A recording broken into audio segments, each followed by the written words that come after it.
பல்வேறு மூலிகைகள் கிடைச்சிது, அதனால இந்த பதிவாக போடுறோம். உண்மையாகவே வெயில் நல்லா கொளுத்துது. இன்னைக்கு சாப்பாடு கொஞ்சம் லேட்டு தான், அதில் இயற்கையான சாப்பாடு. எனக்கு பீர்க்கங்கா, அவருக்கு பீன்ஸு. ரொம்ப ரொம்ப நல்லாயிருக்கும்.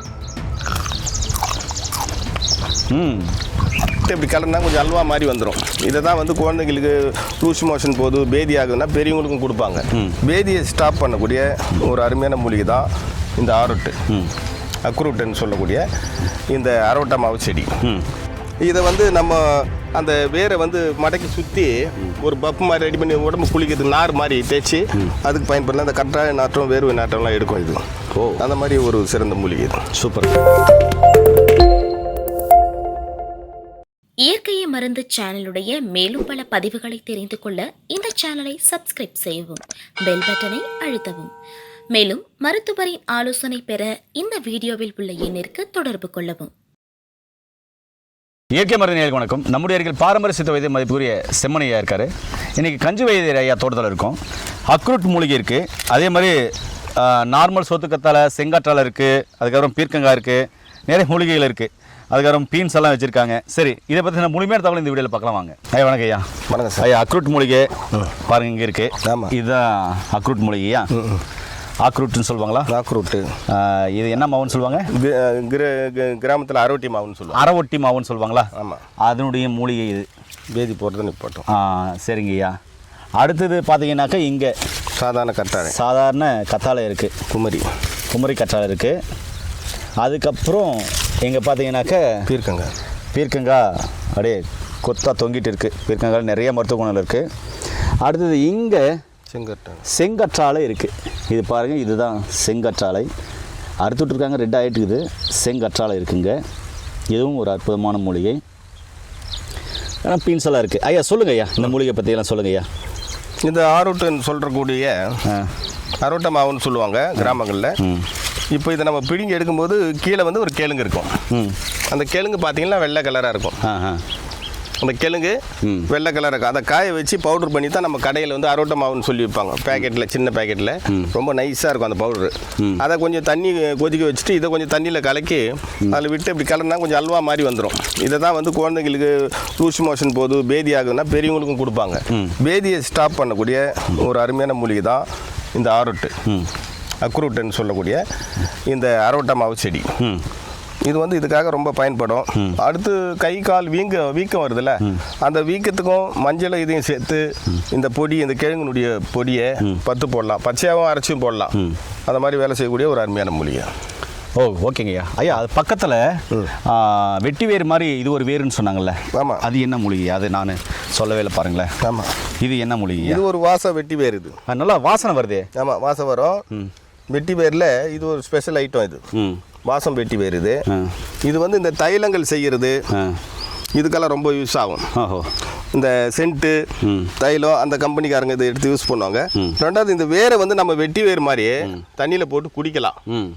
இதை வந்து நம்ம அந்த வேரை வந்து மடக்கி சுற்றி ஒரு பப்பு மாதிரி ரெடி பண்ணி உடம்பு குளிக்கிறதுக்கு நார் மாதிரி தேய்ச்சி அதுக்கு பயன்படலாம். அந்த கற்றாழை நாற்றம் வேர்வை நாற்றம்லாம் எடுக்கும். இது அந்த மாதிரி ஒரு சிறந்த மூலிகை. இது சூப்பருங்க ஐயா. இங்கே இது என்னங்கய்யா? இது பீன்ஸு. நார்மலாக நம்ம எல்லாரும் சாப்பிடக்கூடிய. ஆக்சுவலாக வெயில், நான் சொன்னா கேளுங்க, நீங்களும் ஒரு காய் எடுத்து சாப்பிடுங்க. நான் ஆல்ரெடி என்கிட்ட நான் காய் பறிச்சுக்கினேன். ஆமாம், அதனால் பீன்ஸ் இது நார்மலாக சாப்பிடக்கூடியது தான்.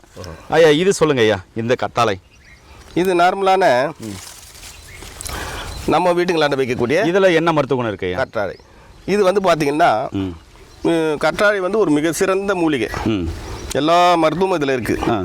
சாதாரணமாக ஒரு கற்றாழை கட் பண்ணிவிட்டு நல்லா ஒரு இந்த அளவுக்கு ஒரு 10 கிராம் 15 கிராம் அளவுக்கு அந்த மேல் தோல்லாம் சீவிட்டு அது மேலே வந்து ஒரு மஞ்சள் லிக்விட் ஒழுகும், அலாயின்னு சொல்லுவாங்க. அது போகிற அளவுக்கு 7 தண்ணியில் அலசுவாங்க. அதாவது அந்த வளவளப்பு போயிடணும். அந்த செதை மட்டும் கல்கண்டு மாதிரி அப்படி நிற்கும் ஜெல்லு. அந்த ஜெல்லு எடுத்து 1 டம்ளர் மோரில் போட்டு நல்லா மிக்சியில் போட்டு அடிச்சுட்டு குடிச்சிட்டு வரும்பொழுது இந்த வெய்ய காலத்துக்கு ரொம்ப சிறந்தது. உடம்பு குளிர்ச்சியாக இருக்கும். கண் எரிச்சல் போயிடும். சுகர் இருக்கவங்க சாப்பிட்லாம், ப்ரெஷர் இருக்கவங்க சாப்பிட்லாம். அடுத்து வந்து பார்த்தீங்கன்னா பெண்கள் வெள்ளைப்போக்கு சாப்பிட்லாம். வயிற்று எரிச்சல், வயிறு புண்ணு, சூடாக இருக்கிறவங்க எல்லாருமே சாப்பிட்லாம். அப்படி ஒரு சிறந்த மூலிகை.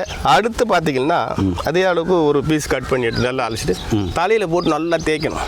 தேய்ச்சி இந்த முடி நல்லா கருன்னு சம்முன்னு வரும் இளமையாக இருக்கிறவங்களுக்கு. முடி வந்து கருமையாக வரும்.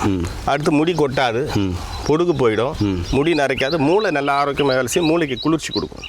அப்போ வந்து கோழி முட்டை வந்து நாட்டுக்கோழி முட்டை வெண்கருவுக்கு பிறந்த குழந்தைங்களுக்கு தேய்ப்பாங்க சின்ன வயசில், நான் பார்த்துருக்கேன். அதுபோல் வந்து அந்த சத்து இதில் இருக்குது. அதனால் இந்த கத்தாழையும் தலைக்கு போடும்போது ரொம்ப சிறப்பாக வேலை செய்யும். இது செங்கற்றாழை, இது செங்குமரி என்று சொல்லக்கூடிய செங்கற்றாழை. செங்குமரி என்று சொல்லக்கூடிய செங்கற்றாழை, நீட்டு செங்கற்றாழை இது. ஓகேங்கய்யா, சொல்லுங்கய்யா. இதை வந்து பார்த்தீங்கன்னா இப்போ நாம் இதை வந்து கட் பண்ணிட்டு அந்த அலாயின் போகிற வரைக்கும் நல்லா அழைச்சிட்டு சாப்பிட்ணும். இது அப்படி தேவையில்லை, மேலோட அந்த தோலையே மென்று சாப்பிட்லாம், தோலோடவே சாப்பிட்லாம்.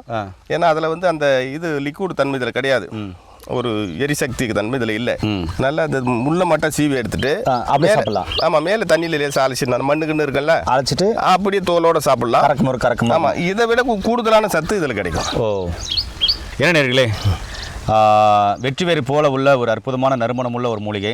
அதுக்கப்புறம் பார்த்தீங்கன்னாக்கா அக்ரூட்டு, அப்புறமா சோத்து கத்தாழை, அதுக்கப்புறம் செங்காற்றாழை, அதுக்கப்புறம் பீர்க்கங்காய், பீன்ஸ், இப்படி பல்வேறு மூலிகைகள் கிடச்சிது.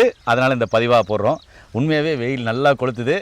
இன்னைக்கு சாப்பாடு கொஞ்சம் லேட்டு தான், அதில் இயற்கையான சாப்பாடு. எனக்கு பீர்க்கங்காய், அவருக்கு பீன்ஸு. ரொம்ப ரொம்ப நல்லாயிருக்கும். வெள்ளை இருக்க டேஸ்ட்லாம் சூப்பராக இருக்குது. அருமை. இதை டேஸ்ட் பண்ண சொல்லுங்கள் எப்படி இருக்குண்ணே. சுகருக்கு ரொம்ப நல்லது, நோய் எதிர்ப்பு சக்தி அதிகமாக இருக்குது. ஆமாம், பீர்க்கங்காய் வந்து குடல் பலகீனமானவங்க, குடல் வந்து சில பேர் அடிக்கடி எனக்கு லூஸ் மோஷன் போகிற மாதிரி இருக்குதுன்னுவாங்க, அதை வந்து இரிட்டபிள் பவுல்ஸ்ன்னுவாங்க. அதை போக்கக்கூடியது. நம்ம சிறுகுடலை வந்து வலுப்படுத்தக்கூடியது. வாரத்துக்கு ஒரு நாளைக்கு சாப்பிட்டிங்கன்னா சிறுகுடல் வலுவடையும். ரொம்ப சுகர் இருக்கிறவங்க நிறைய சாப்பிட்டாகணும். ரொம்ப இந்த பீர்க்கங்காய் வந்து ரொம்ப நல்லது, நார்ச்சத்து நிறைந்தது. நிறைய பேருக்கு இந்த காய்ச்சல், உடம்பு வலி, கை கால் வலி, அசதி சோர்வு இருக்குல்ல, பீர்க்கங்காய் 100 கிராம், லெமன் 1 முழுசாக அதனோட தோல் சதவீதையோட பச்சையாக மிக்சியில் போட்டு அரைச்சிடணும். ஒரு 1/2 டம்ளர் தண்ணி ஊற்றி அந்த சாறை புழிஞ்சு குடிச்சிட்டு கம்பளி போத்தி படுத்தோம்னா 1 மணி நேரத்தில் அந்த காய்ச்சல் குறைத கண் கூட பார்க்கலாம், அசதி சோர்வு டயர்னஸ் போகிறத பார்க்கலாம். இது என்ன டேஸ்ட்டில் இருக்குது? சாப்பிட்டு காமிங்க, சாப்பிட்டு சொல்லுங்கள். சிறு கசப்பு, கொஞ்சம் உப்பு தன்மை, அவ்வளோதான். வேறு வெள்ளை இருக்க டேஸ்ட்டில் இருக்கும். ஆமாம், நல்லா இருக்கும் சாப்பிட்றதுக்கு. இது மாதிரி நோய் எதிர்ப்பு சக்தி அதிகமாக கொடுக்கக்கூடிய அற்புதமான காய் தான் இந்த பீர்க்கங்காய். நேயர்களே, நிறைய மொழிகள் பார்த்துருக்கோம். இன்னொரு பதிவில் நிறைய மொழிகள் பார்க்க போகிறோம். மீண்டும் நிறைய பதிவு சந்திக்கலாம். நன்றி, வணக்கம். வணக்கம் ஐயா.